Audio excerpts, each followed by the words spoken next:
When CFJC was invited to help put together this conference, which really is flavor locally in Washington. It's just that we've done a few of these. And it's been really wonderful to be a part of the process because we believe in working locally and expanding and the interconnectedness of all these issues that are taking up so much of the airwaves and that we're all concerned about. We all have, you know, our pet passionate areas. And yet we have to come together and see the interconnectedness of it and strategize for better outcomes for us and our children and our planet, our co-inhabitants. With that frame in mind, we were also asked to begin to move the conference towards specific action. Now, we don't know what that is. I sure as heck don't. But I'm here, and CFJC's here, to support whatever collectively the body chooses to do so that it won't end up being just another great conference, but that we have our marching orders coming out of here. And those orders are whatever we collectively define. With that said, and in that frame, I'd like to introduce the panelists on less waters, less bees, let's take action. Sitting to my immediate left is Laurie Pine, who's the president of the Olympic Washington State Beekeepers Association and who has been involved in some calls and who I recognize has the big picture and is working very much locally here in Olympia. Is that correct? Yeah, in Olympia, Washington.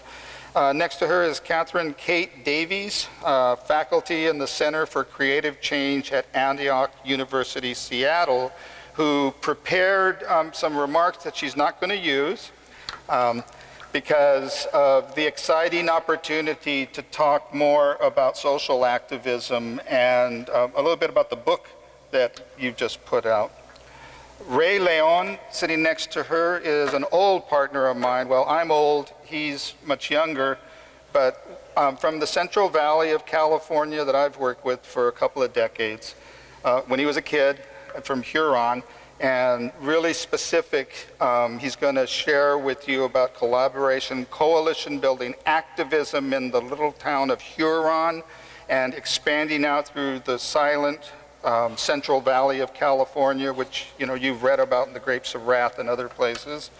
And then finally, next to him, Adam Scow is with Food and Water Watch. He's the California campaign director. And just to share that Adam did one of the coolest things that I've appreciated in my professional career when he took over in California and came to, because he's also from the Central Valley, from Fresno, I believe.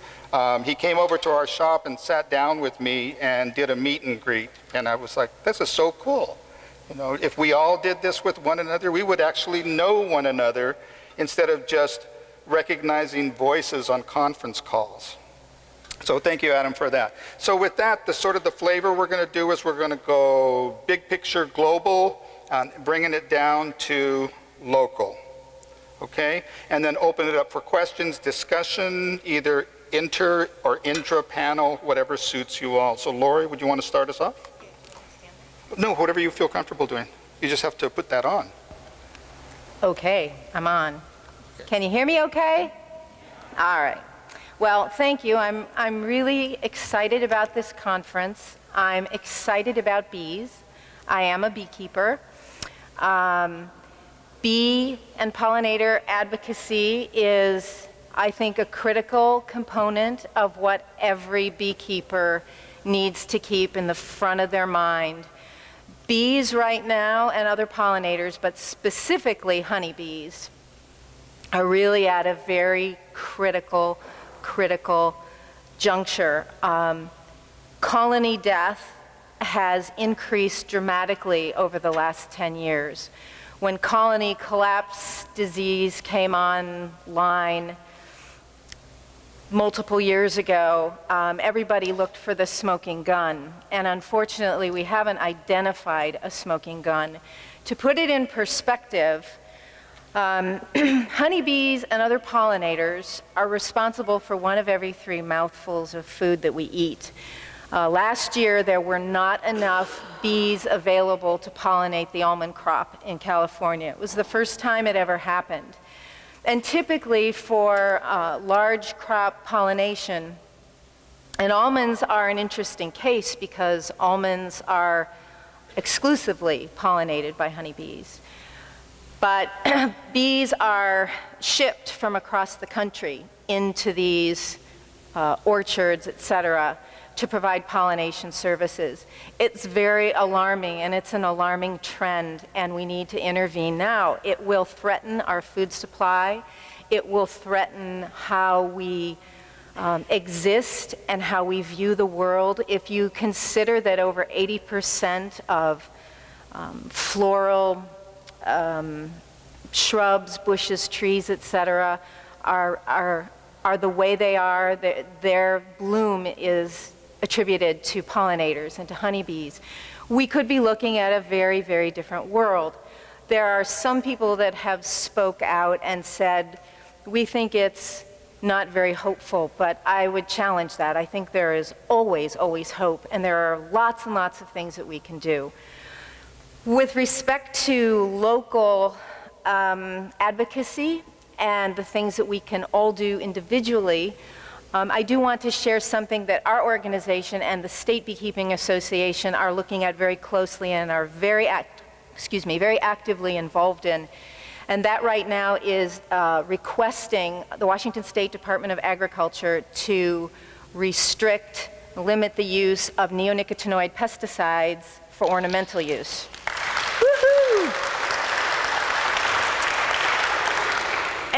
And because this is such a hot issue right now, and because we're really in the throes of it, in our particular club, in the Olympia Beekeepers Association, and it is statewide, it isn't just local, used to be that your average colony lost over the winter, because the winter is a challenging time for honeybees. They are in their hive, it's cold, they have to rely on the stores that they've put up all summer in order to survive through the winter.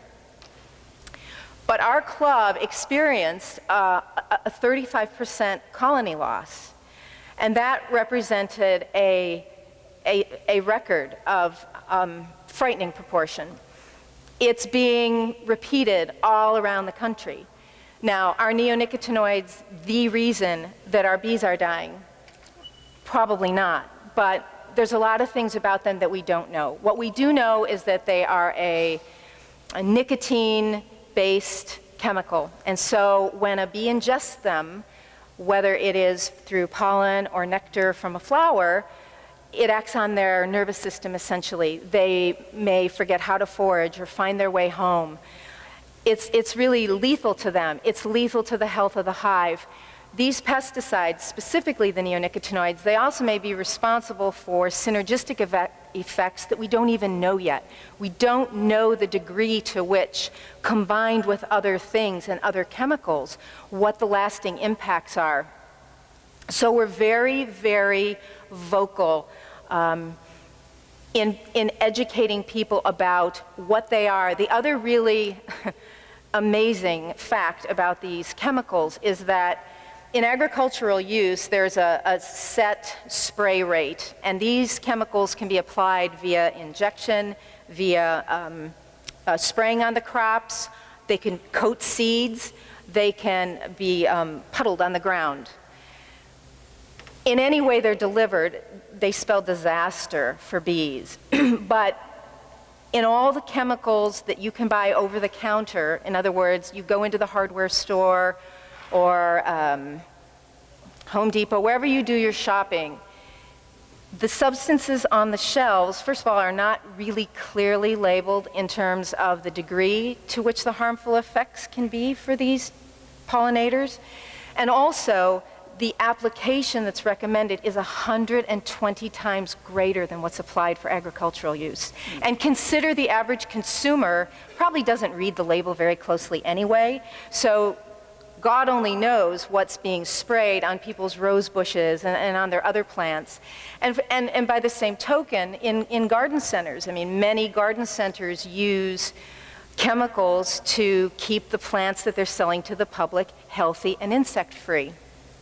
So what can we do? I could talk forever about this topic, but obviously I won't.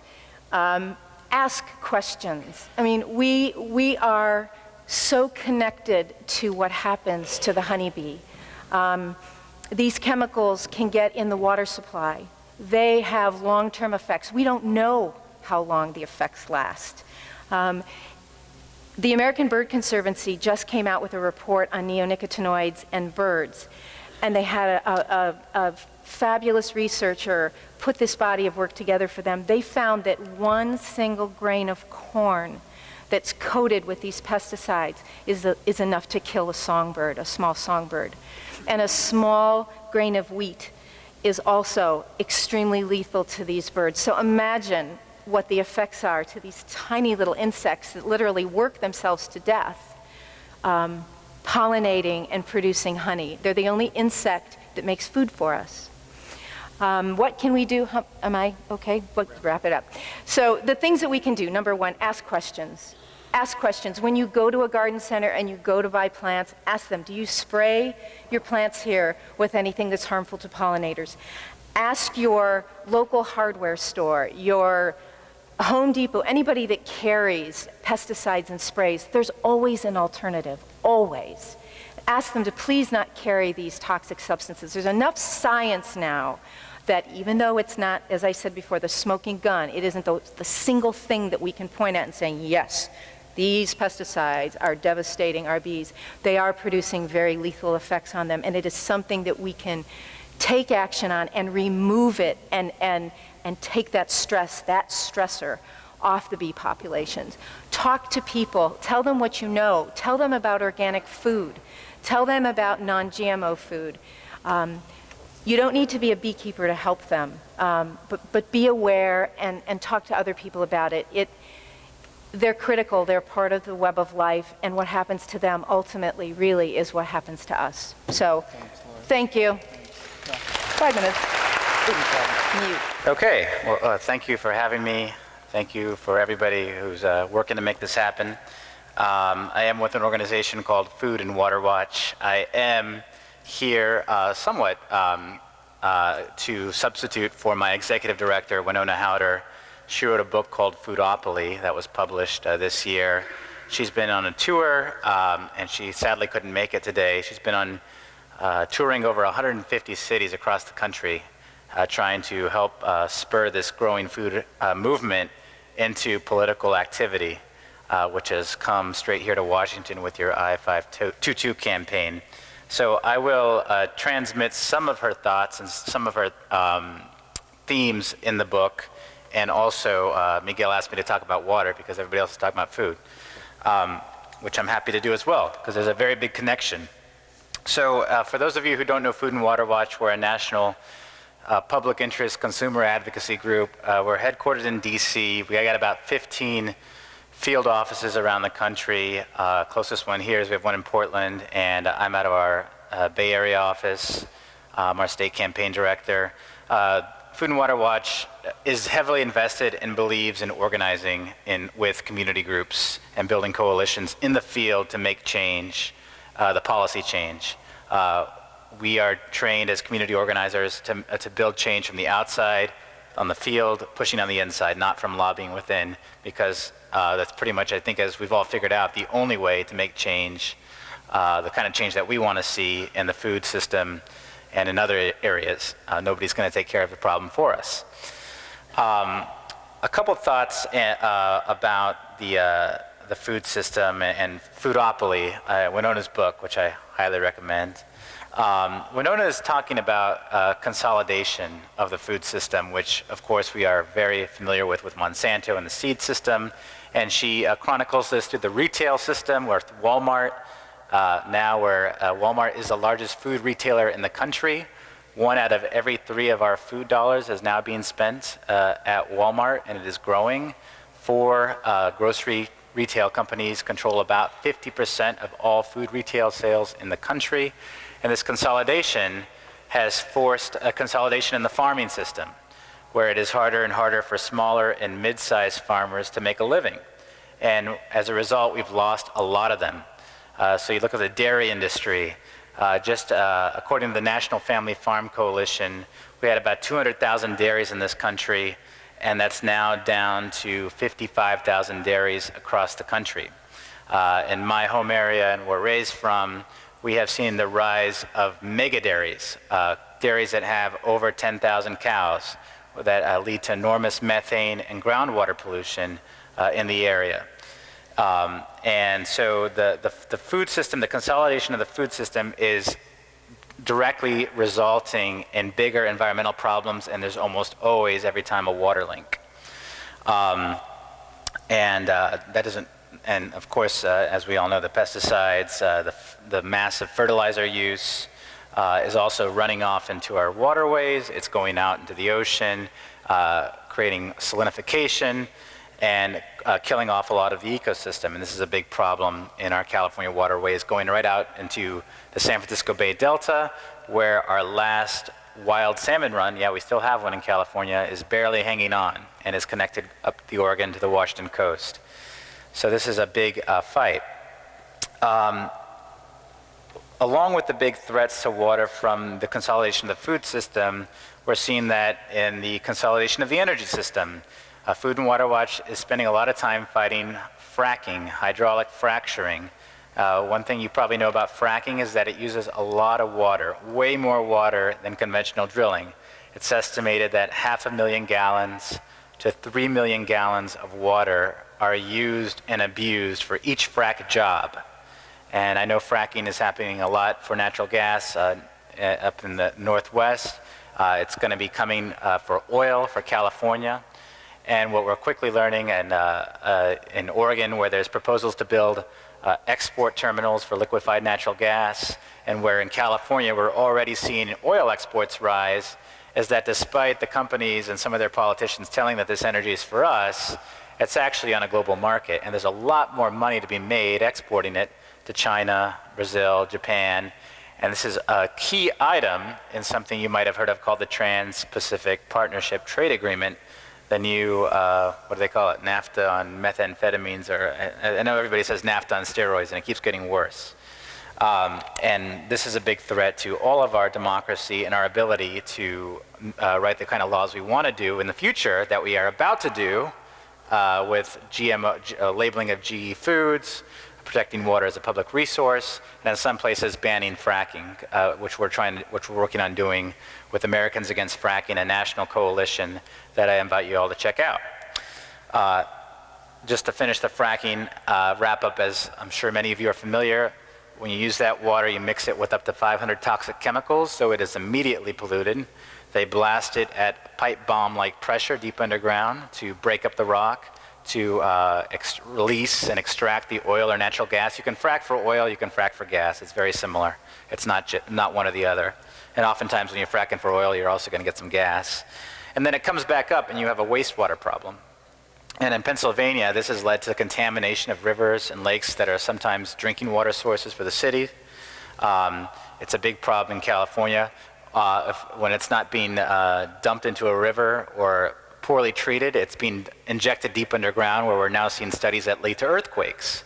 There was a 5.7 earthquake in Oklahoma a couple months ago linked to injection of wastewater. So what we're seeing with the consolidation of the food system, the consolidation of the oil and gas monopoly over our policy, is the privatization and commodification of water itself, where water itself becomes the cash crop and is the most valuable resource. And we're seeing that in California. Mark Twain there's two famous sayings about water in California, and it's becoming more and more true for the rest of the country. The first one Mark Twain said, he said, whiskey is for drinking and water is for fighting for in California. And what's particularly true now is that water is flowing uphill towards money in California. Corporate ag, oil companies are happy to make deals selling water rights back and forth, even though a lot of those water infrastructure systems were built and paid for by taxpayer dollars. The water continues to be subsidized, and because of the consolidation of the food system, those water systems initially built to help family farmers make a living are now being abused by some of the biggest corporate farms in the country. So this is something to pay attention to. As water becomes more scarce, these interests start to look elsewhere. Southern California interests have long looked at the Columbia River as a potential source to grab. They have talked about floating down, I'm not joking, icebergs from Alaska, taking rivers from Northern California and Oregon and putting them in big plastic baggies and shipping them down the coast. The locals said if they did it, they'd shoot holes in them. So that's been put on hold. But this is the kind of world that we are entering in as with the problems with water. So you probably want me to wrap it up? Got to wrap it up. So we're talking about civic activism. Obviously, it's awesome what's happening with, I think, not to put any pressure, a must-win victory on I-522, and I think Washington's going to be the first state to do it, so that's going to be an awesome start.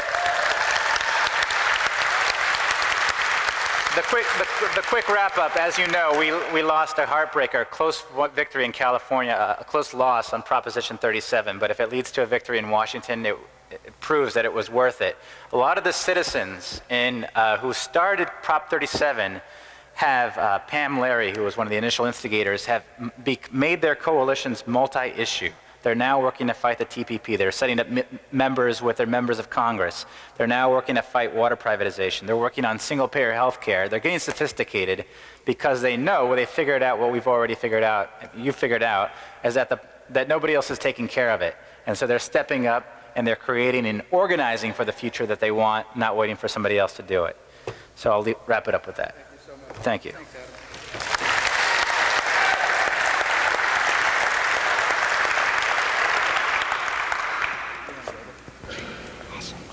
Hello, buenas tardes, good afternoon. My name is Rey Leon. I am from the San Joaquin Valley, proud member of the Purépecha Nation, family from Michoacán, and been organizing since 1994. I started organizing by organizing the health fair in my community, which didn't exist at the time. During my summer vacation from school, I was bored, eating melon all day long. That's what we harvest in the summer. And a friend who was the director of the clinic hooked me up. So, you know, it's always good to really have that intergenerational responsibility, and don't forget that that's something we got to sustain.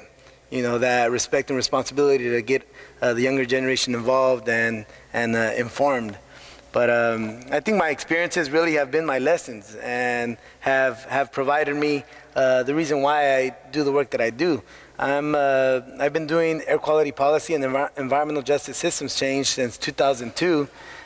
We've had a lot of really strong victories, and some of the victories just keep on giving. I consider the leadership development being, you know, the greatest part, because it helps to start create that civil society in a region that is known as the Appalachians of the West.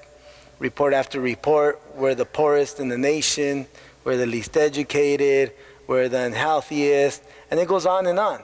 American Human Development Report, Brookings Institute, with the most concentrated clusters of poverty in the area of Fresno and other parts of the region. And what's most frustrating is that, of course, policymakers really don't take up the challenge, right? This is an agricultural region. I think it's safe to say that the majority of produce comes out of this region in the nation, and to a good extent in the planet, right? My hometown was at one point the key provider of cotton in the early 1900s, late 1800s. It was the king of cotton before Boswell and Corcoran. I don't know if you guys are familiar with that, but that's just a whole other thing. But one of the issues that we continue to face, as I mentioned, is poverty in an area that has an ag revenue of about 25 billion, if not more nowadays, essentially a quarter of the state's revenue, which the state is now at the 8th strongest economic power in the world, right? And who works in the agricultural industry? Mexicanos, you know, Latinos. And do they have health insurance? No. Do they have benefits? No. Retirement plan? No. We have elders 60 and plus that are still working in the fields because that's the only way they could do it. Unfortunately, they can't retire at an age and go back to their community and, you know, be volunteers with the Sierra Club. Or in our case, it would be with Comité Alma. Those are the committees that Valley Leap has in different parts of Fresno and Kings County, you know, to help advance their quality of life for the rest of the community. So it's a huge challenge. The San Joaquin Valley is known as the most polluted air basin in the nation, next to the Los Angeles air basin. In some categories, we are worse, particularly matter 2.5 at one point, PM10 at another point. I'm not sure what it is right now that we hold the trophy in, but definitely we're one of the 2 worst in the nation. It's not something to be proud of. There's plenty of work to do. And it's really not boring. I was born in Fresno, raised in the farm worker community of Huron. My father is a bracero farm worker who brought the family from Michoacan. I like to say that it's a beautiful place to live and a great place to fight. You know, you got to have the mentality, and especially when you're outnumbered. And I think in the organizing process, you begin to be outnumbered less. Right, and so in 2002 we initiated a movement for air quality. And one of the most important things that I want to share, and might as well in the get-go, is the biggest asset to any movement is the community that's most impacted. Right, because I had issues with what I call parachuters coming in from outside once a lot of money became available for air quality. Policy that I had to really, provide them a learning curve, right? Their interest was policy victories. Our interest was people's, empowerment. And they could be simultaneous, but you got to make sure that they are, especially when there's resources available. Our greatest concern was that we're able to invest those resources into the communities and build the power, build the culture, build an infrastructure to continue fighting and sustaining the gains. In the 1970s, we gained bilingual education, affirmative action in California, and a variety of others, but because the sustainment of that infrastructure didn't continue, in the 90s, during Pete Wilson, the governor, who was extremely racist and proposed an immigration reform type of policy at the statewide level that was very hateful towards immigrants, was able to slip the rug right from under us and take away a lot of the gains that we had in the Chicano movement during the 70s. So with that mentality, with that historical context, and with the ability of doing something about it, what is most important is that the communities, you engage the communities. And in a way, and not in a colonial manner. We've had those issues where researchers come in, they want to dissect, socially dissect, get information, they never return, we never see a report. All of that's got to stop. But the only way it can stop is if we build the alternative. And so I could probably share some more of that later on, or maybe this is when. If so, let me just say we got together with UC Berkeley, UC Davis, UC Merced, the 13th University of California in the state. It's established there in the San Joaquin Valley. Actually, we have a UC Merced student sitting in the back, Zapoteco, indigenous brother, and part of our future. But what we put together about 5 years ago, and it was a long communication because some of the professors just needed to get to a space of understanding where we were coming from. Because at some times when you're just from different environments, different social environments, there's going to be a gap, right? So there's going to be some of this, and you're going to have to, go through it. You're going to have to go through it. And we were able to go through it through the Community University Research for Action and Justice. It's a long name. To make it short, courage, like courage, coraje también. So that we put together some principles, and we're very specific and very intentional in terms of, not having a colonial method, which I think feeds into the reason why we have so many problems today. And earlier, presenter mentioned, let me try to recall that phrase, where it was about the way of life versus occupation. Way of life is something more in line, more in kind with indigenous, with a sustainable way of life. Occupation is a quick fix. What we've seen happen over and over in this nation, and of course what happens with the quick fix, at the end of the day, it's a big problem that needs a huge effort, right? But the way the capitalist sees it, hey, well, it's, you know, it's going to create more careers to try to attack that issue, more money circulating. But, you know, when it's talking about, you know, climate change and nature, I mean, some things are going to be lost and never recovered, at least not in a lifetime. We got to move on. Molcajete concept. Nah, go ahead. We got to go. We're going That's to go fine. from Michoacan to England.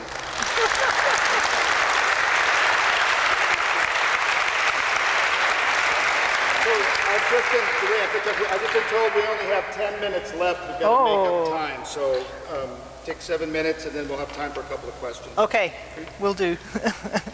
Thanks very much. It's a real pleasure to be here this afternoon with you all. I'd like to change it up a little bit, and I'm going to start by asking if you're willing to do a quick survey with me. Everyone game for a quick survey? Great. So, question 1.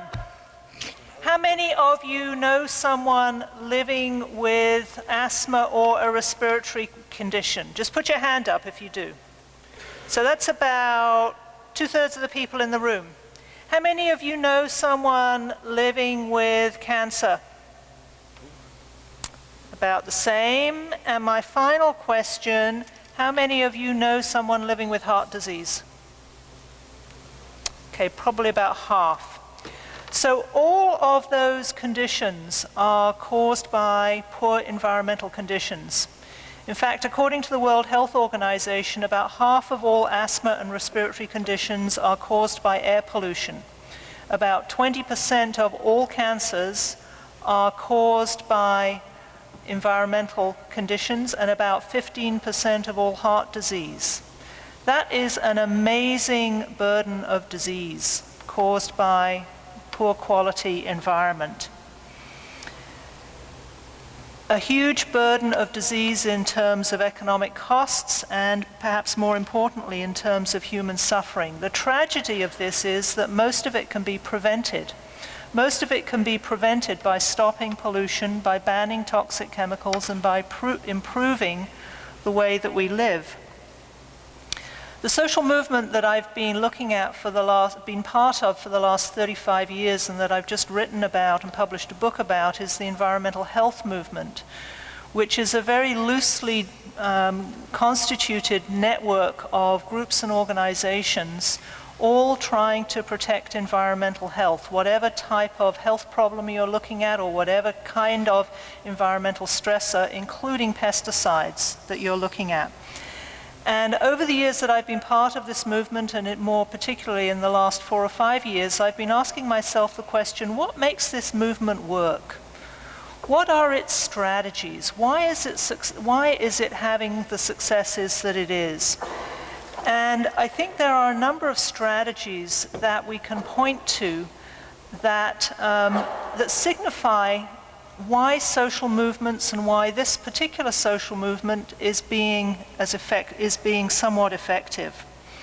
And certainly the first of those strategies has just been mentioned by Ray, and that is community organizing. The heart of any social movement is community organizing. Its strength is in community organizing. Its feat, its might is in the communities that it can organize, in the feet that it can get on the street, in the mobilizing that it can do around issues identified by and in communities, not issues identified by people parachuting in from outside, as Ray said, but by the people that live and work there 24/7.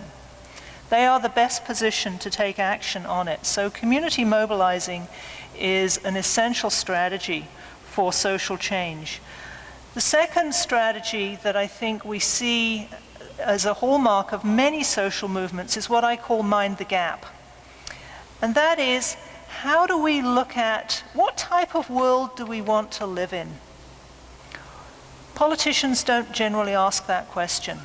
What type of a society do we want to leave for our children and our grandchildren? What is the dream that we have of a better world, of a healthy, just, and sustainable world? And then contrast that with the reality of the situation that we have today, with the environmental injustice that we have today, with the spread of GMOs that we have today, with the wars that we have today. There is a huge gap between what we want and where we are. And all successful social movements have drawn attention to that gap. I think in particular of Martin Luther King's I Have a Dream speech, which isn't just about a dream. It's also about the reality of racism in this country in the 1960s. And it's highlighting that gap that social movements makes for successful social movements. The environmental health movement and other successful movements also draw attention to human rights. We've heard talk today already about the environmental justice movement. The environmental justice movement is really important because it makes the case that every single human being has the right to a healthy environment. It may seem self-evident. Over 60 countries around the world already enshrine the right to a healthy environment in their constitutions or their national legislation. Not the US, of course. It's been tried twice in this country, both times failed. Civil rights movement used this strategy a lot. Making rights-based arguments is really effective in a society that values, or purports at least, to value human rights as our society does. Another strategy that I would mention is making it personal. How can we make this really personal? How can we tell our stories and empower ourselves through telling our stories? How can we create strategies and actions based on our own individual stories? This is the lesson of some of the social change theorists. I'm thinking particularly of Miles Horton and Paulo Freire here, who use story-based strategies as a tool for social change. We need more of that. We need much more of that. And lastly, I'd mention confronting economics. We need to confront the economic system that we are living in. We know that, for example, the environmentally related diseases cost this country 4 childhood-related environmental diseases, 4, only in children, cost this country about $80 billion a year. That's a huge amount of money. In Washington State alone, we know, I did a study about 8 years ago, Washington State alone, the costs of environmentally related diseases run about $3.5 billion a year. We need to be making economic arguments and attacking the economic system head on. Social movements before us have shown that. So in closing, I just want to read one little poem from the end of my book, because it's one of my favorites, and it shows us that we have had social movements. They've been around for hundreds of years, and we are literally standing on the shoulders of giants who have gone before us. And this is what Percy Bysshe Shelley said, an English poet. He said, "Rise like lions after slumber in unvanquished number. Shake your chains to earth like dew, which in sleep had fallen on you. Ye are many, they are few." Thank you. Nice, thank you. Thanks. Thank you. That's wonderful. Okay, we have time just for a couple of quick questions. Okay, so the question is, Lori's going to share really quick about the neonicotinoids in Washington State, who's leading it, et cetera. Well, they haven't been banned yet. Our county commissioners wrote a letter in support of our request to the Washington State Department of Agriculture. They had 180 days to respond. On the very last day they did, they decided there wasn't enough evidence to render a decision. So in August and September, our club members have offered their hives for testing. Washington State University and Dr. Steve Shepard are going to be coming to test hives for neonicotinoid presence. They're going to use that data to help make their determination. But if you want to get involved, you need to go to your county commissioners, number one, and you need to tell them to get on the bus, because a bus is leaving the station, and then they can also write a letter. And if you need a copy of our letter, and you need the WSDA letter, come up and see me. I will email it to you. Be happy to do that. Let's give a hand, incredible resource people here. Grab them afterwards. Thank you so much. I wish we had more time. Okay. And Ron and the next panel, come on up.